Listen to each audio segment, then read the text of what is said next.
Mr. Smith goes to Washington. Jefferson Smith is elected by the political machine in Kansas to be represent Kansas as senator in Congress. He's kind of a little bit of a there's a whole ploy into having him being a senator, and they're trying to keep him busy by allowing him to send a bill into Congress that calls for a national boys camp to be erected in Kansas. But on the same land, the political machine in Kansas wants to put a dam there. And so in Congress, other senators begin to bash Jefferson Smith by trying to discredit him. And so in the Senate, he takes a stand for 24 hours by trying to defend his reputation. And what he did was called a filibuster. In the Senate, there's no specific rule for debate where you can hold the floor. You can hold the floor in the Senate for as long as you want, and it's different from the House because in the House you only have a certain amount of time. But in the Senate, filibuster is where you can hold the floor for as long as you want, and it only can be brought to a close by what's called a cloture vote, which is where 2/3 of the Senate can shut you down pretty much. And so the filibuster, since you can hold the floor for as long as you want, it's been considered a delaying tactic in the Senate, and has been used to delay major pieces of legislation from getting passed. And so today I want to say that the filibuster should be banned from Senate rules because it has been known to cause gridlock, and it is very absurd in practice, and it is very outdated. And I will give a history of what the filibuster and how it came into play. So Senate rules permit senators to speak as long as they want on the floor of the Senate, and it can only be brought down by a 3/5 vote. The first filibuster was in 1837, and the cloture rule was put into effect in 1917 due to the World War I, and that there's major things that had to get passed through, so they invoked the cloture rules to bring filibusters to a close. And there's really no rule on the filibuster. It is mainly a judgment call on how the president of the Senate can allow that person to speak as long as he wants. He can pass it off to someone else and bring him to a close. But the only rule in the filibuster is that you cannot use it to debate budget, and you can't filibuster a budget policy. So mainly, there's no really any rules besides the cloture, but it's also just mainly a judgment call. And so my first claim is that the filibuster causes gridlock. And so according to politicalguide.com in 2007, there were 112 cloture votes in the span of the 110th Congress. So this means that there were 112 filibusters that were brought to a close throughout that whole time.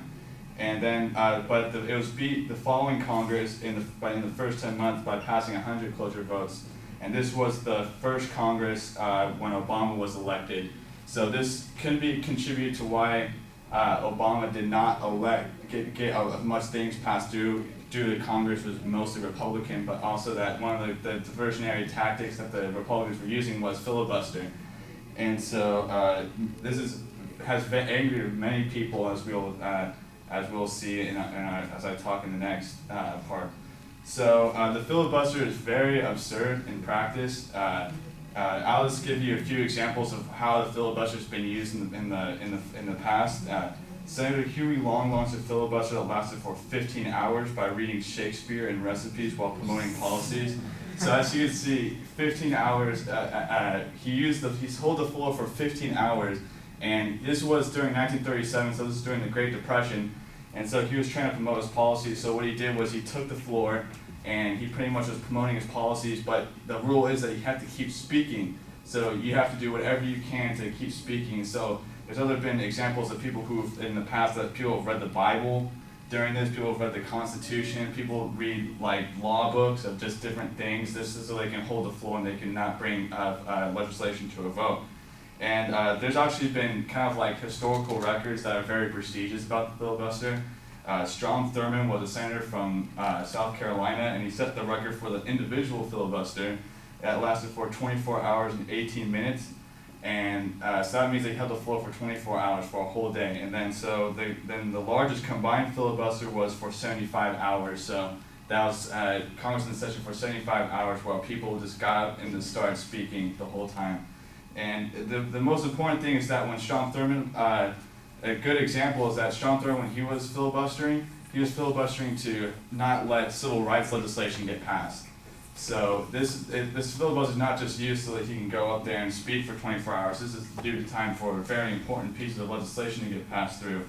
And so, yeah, so you can do many things for a filibuster, and a lot of people back in before TV was invented did not know what a filibuster was until they saw on TV, as I'll explain later, is that people will get angered by it because they see their representative doing some wacky thing and they're supposed to be getting things passed, and they're standing up in the Senate for 24 hours reading whatever and doing, just reading the Bible. So, yeah, so the filibuster is outdated, and so it's mostly, what the rule was, that it's mostly just a judgment call. And most people didn't know what most people didn't know what a filibuster was, and it was like this mythical thing that people were trying to make it out to be. But once C-SPAN was invented, you can actually watch Congress and stuff, people actually begin to see what's happening in the Senate chamber. So, and it just is absurd to see, like I was saying, to see your constituent or see your elected representative doing something so absurd. And so people, see this and it's just like, what is this guy doing? And so my proposal is that the Senate should adopt House-like rules of debate, which limits debate time, because the Senate and House of Representatives are very different. House of Representatives definitely has a lot more people in the House, but in the Senate there's only like 100 representatives. But you can't.